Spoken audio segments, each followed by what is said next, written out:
ချစ်တော်မိတ်ဆွေအပေါင်းအသင်းများတို့ကြက်တရေဖြာတဏီပမာ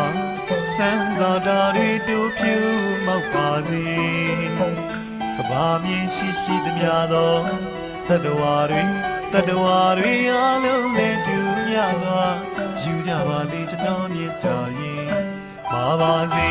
နာပါစေရှင်လန်းချမ်းမြေကြပါစေ